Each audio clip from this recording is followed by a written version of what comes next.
يا لطيف يا حبايب، ما عم صدق الفيديو اللي شفته اليوم بعيوني. مصيبة، شي مستحيل يتخيله عقل بني آدم. مجموعة مسمية حالها سواعد الخير، ما رح تتوقعوا شو عملت. تابعوا الفيديو للأخير لتعرفوا بقية التفاصيل، بس بعد ما تحطوا لايك وتشاركوا هذا الفيديو مع الكل، لأنه الموضوع خطير جدا وما بدنا إياه يصير ترند، ولازم الكل يوقف هي الظاهرة عند حدها. نحن اليوم بفرع امن، بدكم تعرفوا شو بده يصير؟ يلي صار يا جماعة انه في فريق اسمه سواعد الخير، مؤسسه شاب كان شبيح بيشتغل بسيرياتيل اسمه يزن فويتي. فحب هو والفريق تبعه انه يستغلوا الترند على مبدأ ما حدا احسن من حدا، ويعملوا اكبر جريمة بحق المعتقلين يلي ماتوا ظلم بسجون الاسد، ويروحوا بكل برودة دم على احد الافرع الامنية داخل مدينة اللاذقية بعد ما اخذوا موافقة امنية على كلامهم. وانا متأكد انهم كذابين، لانه لو في موافقة امنية نظامية ما كانوا خافوا وحذفوا الفيديو من صفحتهم. المهم بيجوا هدول الشباب وبيحملوا حمالهم وبيروحوا على هذا الفرع واخذين معاهم اسطولة دهان. قال مشان شو؟ مشان يرسموا على حيطان الفرع ويخلوها ذكرى حلوة. قال مشان يبعثوا رسالة لكل العالم انه شباب سوريا رسموا بسجون النظام البائد جداريات بتعبر عن الحب والسلام والدفء. وبالفعل دهنوا السجن وصوروا قبل وبعد، وطلع الفيديو ترند. قال شو؟ رسالة حب وسلام. شوفوا على هذا العذر يلي أقبح من ذنب.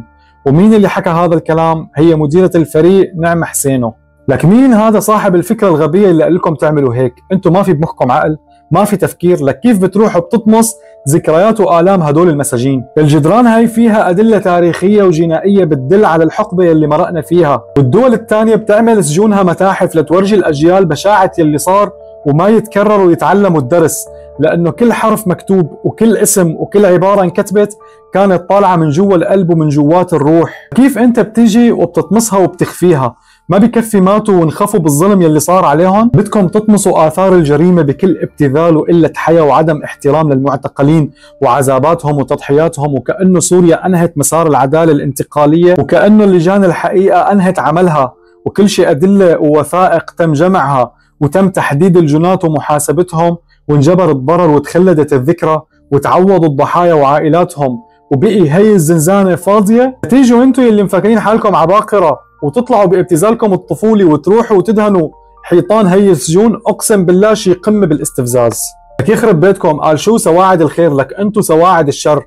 اكثر من 150 الف معتقل ماتوا لحد هلا، العائلات عم تنادي ليكشفوا مصير ابنائهم واقاربهم ويعرفوا بس وين جثثهم. انتم ما عندكم ذرة احساس وبعاد كل البعد عن الخير.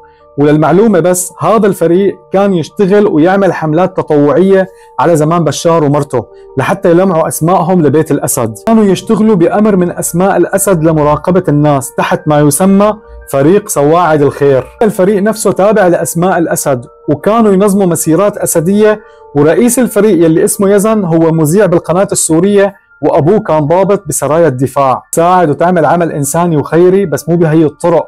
فينك تعمل كذا قصة بتقدم فيها الخير للعالم. بتمنى انه هذا الفريق يروح على المحاكمة وينعرض على القضاء. وبدي وجه رسالة مهمة للناس، اي حدا بده يبادر يستشير حدا اكبر منه او اوعى منه.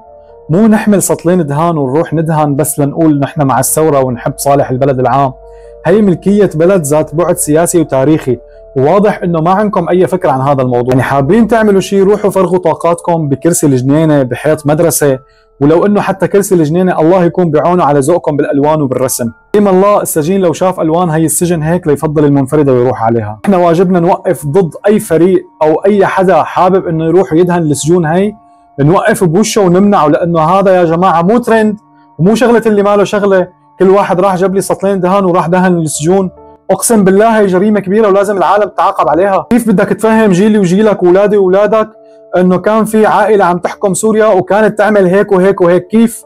هي السجون اكبر دليل على هي الجرائم اللي كانوا يعملوها الكلاب. انا انحرق دمي وطلعت بهذا الفيديو لحتى اشرح لكم واحكي لكم انه الموضوع ما انه مسحة، والموضوع خطير جدا، ولازم صوتي يوصل لكل الناس ولكل العالم المسؤولة عن هي المواضيع. انكم تدعموا هذا الفيديو وتحطوا لايك وتشاركوه مع كل الناس اللي بتعرفوهم مشان يوصل لناس اكثر واكثر، وهيك ممكن نوصل صوتنا للجهات المعنية بانه يوقفوا هي الظاهرة عند حدها.